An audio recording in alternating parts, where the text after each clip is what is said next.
E bem, meu irmão e minha irmã, louvado seja nosso Senhor Jesus Cristo por mais uma semana. E hoje uma semana muito especial para nós que somos devotos de um santo chamado Padre Pio de Petrotina, né? Então esse vídeo de hoje eu quero gravar, né, falando um pouco da vida desse grande homem que foi de suma importância para a igreja. Então eu quero te saudar com a paz de nosso Senhor Jesus Cristo, com a unção do Espírito Santo, a alegria dos apóstolos, a fé, a mansidão e o silêncio de Nossa Senhora, né? Então, meu irmão e minha irmã, antes de começar essa partilha, né, sobre a vida de Padre Pio, alguns pontos, né, que de suma importância para a gente entender quem foi esse homem, né, possamos nós clamar o Espírito Santo, o qual era o que mais Pio fazia, né, que era orar, né, e se doar para a messe. Então o Espírito Santo de Deus vem em nosso auxílio nesse momento, trazer a alegria de sermos preenchidos por Ti, e a exemplo de São Padre Pio, termos força e sabedoria de nos entregar decididamente a Ti, ó Espírito Santo, para que possamos sim obedecer ao chamado de Deus. Assim eu te glorifico, Senhor Jesus, porque eu tenho certeza do Teu envio do Espírito Santo, e te peço, ó Deus eterno, em nome do Teu Filho Jesus, que atendei nossas orações por intercessão de São Padre Pio, hoje e sempre. Amém. Então, quem foi Padre Pio de Petrotina? Padre Pio, ele nasceu no dia 25 de maio de 1887. Nome de batismo, Francisco Fardione. Então, o Senhor já via nesse menino que nascia um homem que iria ser um grande homem de Deus e ia ser de grande valia para a igreja. A tal ponto que aos 5 anos de idade ele recebe pela primeira vez a visita do Sagrado Coração de Jesus. Aquela imagem do Sagrado Coração de Jesus que passava a mão na sua cabeça. E naquele momento, São Padre Pio, ele, aos 5 anos de idade, com a maturidade de um adulto, ele dizia que ia seguir fielmente a ordem franciscana, porque ele já tinha devoção a São Francisco de Assis. Ia ser fiel, né? Então, aos 12 anos, ele já começa, né, ao caminho na igreja, que ele já recebe a primeira Eucaristia e a Crisma. Aos 16 anos, ele entra, né, para o seminário, né? Então, mas nesse intervalo aí, depois dos 5 anos de idade, ele já começa a receber frequentemente a visita de Jesus e de Nossa Senhora, né? Tinha essa intimidade. Um dos fatos que marcaram a infância, né, do Francisco, que se tornara Padre Pio, foi por volta dos 7 anos de idade, na igreja de São Peregrino, né? Uma senhora chega com um filho bastante enfermo, né, à beira da morte, e começou a chorar dizendo: São Peregrino, se o senhor não curar, né, o meu filho eu vou deixar aqui e vou embora. E assim aconteceu, e aquele filho já quase desfalecido, né, alguns falam que já tinha morrido, né? E São Padre Pio, com a intimidade que tinha com Jesus e com Nossa Senhora, clamou em oração e aquele menino foi curado e voltou a viver, né? Então esse foi um dos fatos que marcaram para mim a história da infância de São Padre Pio, né? Então daí ele começou a se dedicar ao estudo e à oração, que aos 16 anos, né, ele entra, né, para o seminário, na ordem, né, dos franciscanos menores, né, e passa a receber as suas primeiras vestes, né, no dia 10 de agosto de 1910, ele é ordenado padre, né? Mas antes, quando ele recebeu as primeiras vestes, né, ele trocou o seu nome de Francisco Fardione, né, por Frei Pio de Petrotina, Por quê? Frei Pio, em honra a São Pio V, né? E da Petrotina, porque ele é de Petrotina, né? Uma cidade da Itália. Então ficou Frei Pio de Petrotina. E ao recém-ordenado, houve-se a convocação, né, do alistamento para mandar para a guerra, né? E foi nesse alistamento quando ele se apresentou, né,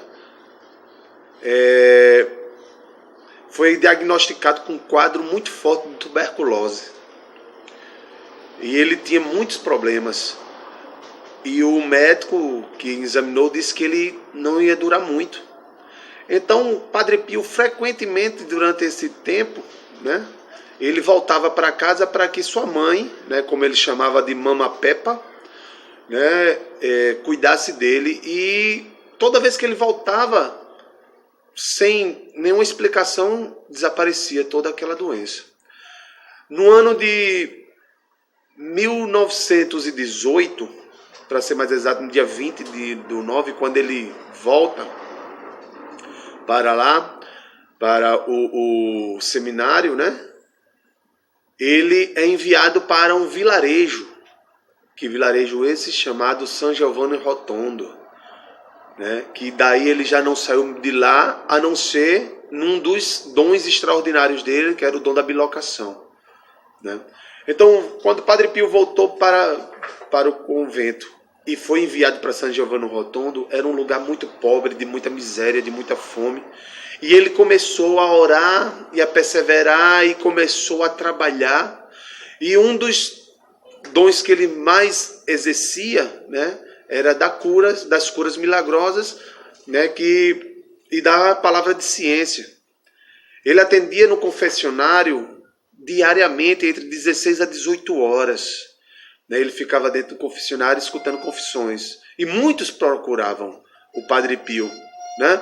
Dentre eles, né, fantástica essa visita de um recém-formado padre chamado Caro Wojtyła, né, que o Senhor deu ao coração de Padre Pio a revelação que Caro Wojtyła seria um grande papa. E eles oravam juntos em cada visita que o Caro Wojtyła fazia ao Padre Pio, né? Então, a profecia se cumpriu, que a tal modo, quem canonizou o Padre Pio foi o Papa São João Paulo II, que antes era o sacerdote Caro Wojtyła, né? Então, mas diante de toda essas atos de caridade de Padre Pio, ele rezava o rosário e as missas eram acima de 3 horas com a contemplação, né? E uma dessas contemplações o Padre Pio perguntava, né, a Deus o que ele faria para ajudar. E o Senhor disse a ele: associa-te ao meu amor, né? Associa-te, né? Então, para ser mais exato, 1918, né? Nessa oração que o Senhor falava para ele, associa-te ao meu amor, ele entrou em repouso espiritual. E nesse repouso, quando ele volta estigmatizado, com os sinais das estigmas, e ele sentia muita dor, né, e sangrava. Mas no repouso ele tinha a visão, né, de Jesus crucificado, chagado, ensanguentado, e dentro das chagas saía luzes, né? E quando ele voltou do repouso, né, ele se deparou sangrando, chagado, né? E ele, quase sem força, foi para sua cela, e uma das cartas que ele escreveu ao seu diretor espiritual, ele dizia que se não fosse a mão de Jesus, ele tinha falecido. No ano de 1940, 9 de janeiro de 1940, o Senhor dava ao coração de Padre Pio mais uma profecia. E ele anunciou aos filhos espirituais, né, dizendo que em San Giovanni Rotondo iria ser construído um grande hospital para cuidar da alma e do corpo daquele povo, né? Onde o hospital seria casa alívio dos sofrimentos, né? Que em 1956 foi inaugurado no dia 5 de maio, inaugurou-se, né, a Casa Alívio dos Sofrimentos, onde foi de grande importância para aquela época, que atendia, né, os combatentes, né, da guerra, os feridos vinham para lá. E esse hospital era o hospital mais tecnológico, mais moderno do mundo. E hoje é um dos melhores hospitais ainda do mundo. Está lá em San Giovanni Rotondo, né? Então, em 1968, né, no dia 23 de 9 de 1968, na madrugada, ele com o rosário na mão, como não soltava o rosário para nada, ele expressava chamando Jesus e Maria, São Padre Pio partiu, né? O Senhor o chamou porque cumpriu a missão.